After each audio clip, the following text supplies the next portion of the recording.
بسم اللہ الرحمن الرحیم۔ سورہ نحل آیت نمبر 21 میں اللہ تعالیٰ فرماتے ہیں اور وہ مردے ہیں اور انہیں اتنا بھی نہیں معلوم کہ دنیا کے لوگ کب اٹھائے جائیں گے۔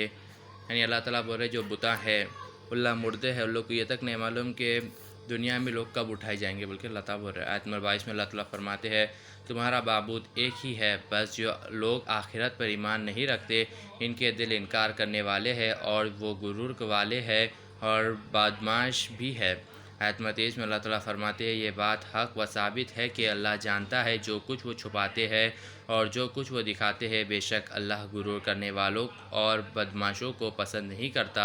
آیت نمبر 24 میں اللہ تعالیٰ فرماتے ہیں اور جب ان سے پوچھا جاتا ہے کہ تمہارے رب نے کیا نازل فرمایا تو وہ کہتے ہیں کہ پہلے کی قوم کے جھوٹے قصے اتارے ہیں۔ یعنی اللہ بولتے کہ جو قرآن میں اللہ بولتے کہ پہلے کے پورے جھوٹے قصے ہیں، بلکہ بولتے قرآن میں جو لکھا ہوا ہے۔ آیت نمبر 25 میں اللہ تعالیٰ فرماتے ہیں یہ سب کچھ اس لیے کہہ رہے ہیں تاکہ قیامت کے دن وہ اپنے بدی عمل کے بوجھ اٹھائے گے،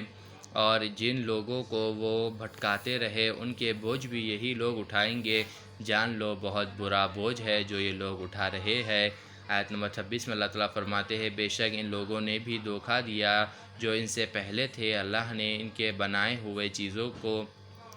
فاؤنڈیشن سے اکھاڑ دیا، یعنی جڑ سے اکھاڑ کے پھینک دیا تو انہیں ان کے اوپر چھٹ گر پڑا اور ان پر عذاب آ پڑا جو انہوں نے کبھی سوچا بھی نہیں تھا۔ آیت نمبر 27 میں اللہ تعالیٰ فرماتے ہیں پھر اللہ انہیں قیامت کے دن ذلیل کرے گا اور ارشاد فرمائیں گا میرے وہ شریک کہاں ہیں جن کے حق میں تم مومن سے جھگڑا کرتے تھے، اور وہ لوگ جنہیں علم دیا گیا ہے کہیں گے بے شک آج کافروں پر ہر قسم کے ذلیل اور بربادی ہے۔ آیت نمبر 28 میں اللہ تعالیٰ فرماتے ہیں جن کی روح فرشتے اس حال میں نکالا کرتے ہیں کہ وہ اپنی جانوں پر بدصورت زبان کیے جا رہے ہوں گے، برائی میں چل رہے تھے،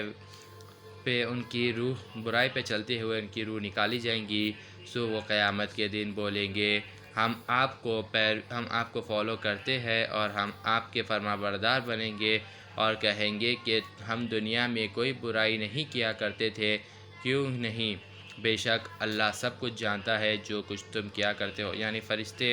اللہ تعالیٰ بول رہے کہ جو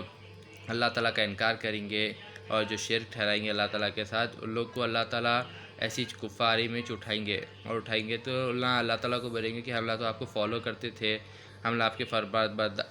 فرما بردار تھے دنیا میں، اور ہم کبھی دنیا میں برائی کام نہیں کرتے تھے، اور بے شک اللہ تعالیٰ کو سب کچھ معلوم کہ اللہ کیا بولے بولو۔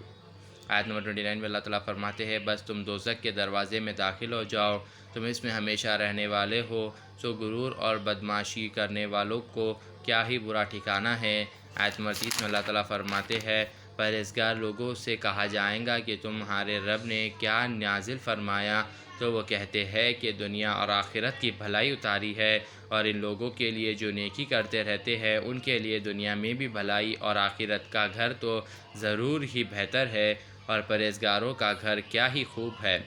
آیت نمبر 31 میں اللہ تعالیٰ فرماتے ہیں ہمیشہ رہنے والے باغات جن میں وہ داخل ہوں گے جن کے نیچے نہریں بہہ رہی ہوں گی، اور ان میں وہ جو کچھ چاہیں گے وہ انہیں مل جائیں گا، اسی طرح اللہ جو دنیا میں نیک کام کرتے ہیں اس کا جزا دیتا ہے،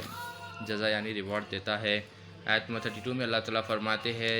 جن کی روح فرشتے اس حال میں نکالیں گے کہ وہ فرشتے نیک لوگوں سے کہیں گے کہ تم پر سلامتی ہو، جو نیک کام تم کرتے رہے اس کی وجہ سے تم جنت میں داخل ہو جاؤ۔ آیت نمبر 33 میں اللہ تعالیٰ فرماتے ہیں یہ اور کس چیز کا انتظار کر رہے ہیں سوائے اس کے کہ ان کے پاس فرشتے آ جائے یا آپ کے رب کا حکم عذاب آ پہنچے، یہی کچھ لوگوں نے بھی کیا تھا جو ان سے پہلے تھے، اور اللہ نے ان پر ظلم نہیں کیا تھا لیکن وہ خود ہی اپنی جانوں پر ظلم کیا کرتے تھے۔ آیت نمبر 34 میں اللہ تعالیٰ فرماتے ہیں سو جو عمل انہوں نے کیا تھا ان کی سزا ان کو پہنچے گی، اور اسی عذاب نے انہیں آ گھیرا جس کا وہ مذاق اڑایا کرتے تھے۔ آیت نمبر 35 میں اللہ تعالیٰ فرماتے ہیں اور مشرک لوگ کہتے ہیں اگر اللہ چاہتا تو ہم اس کے سوا کسی چیز کی پوجا نہ کرتے، نہ ہی ہم اور نہ ہمارے باپ دادا، اور نہ ہم اس کے حکم کے بغیر کسی چیز کو حرام قرار دیتے، یہی کچھ ان لوگوں نے بھی کیا تھا جو ان سے پہلے تھے۔ تو کیا رسولوں کے ذمے اللہ کا پیغام اور احکام واضح طور پر پہنچا دینے کے علاوہ بھی کچھ نہیں؟ آیت نمبر 36 میں اللہ تعالیٰ فرماتے ہیں، بے شک اللہ نے ہر امت میں ایک رسول بھیجا کہ لوگوں تم اللہ کی عبادت کرو، شیطان اور بت کی اطاعت و پوجا سے اپنے آپ کو روکے رکھو، پرہیز کرو۔ سو ان میں سے بعض وہ ہوئے جنہیں اللہ نے ہدایت دی، اور ان میں سے بعض وہ ہوئے جن پر گمراہی کی ثابت ہوئی۔ سو تم لوگ زمین میں پھرتے رہو، معلوم کرو اور دیکھو کہ جھٹلانے والوں کا کیا انجام ہوتا ہے۔ آیت نمبر 37 میں اللہ تعالیٰ فرماتے ہیں، اگر آپ صلی اللہ علیہ وآلہ وسلم ان کے ہدایت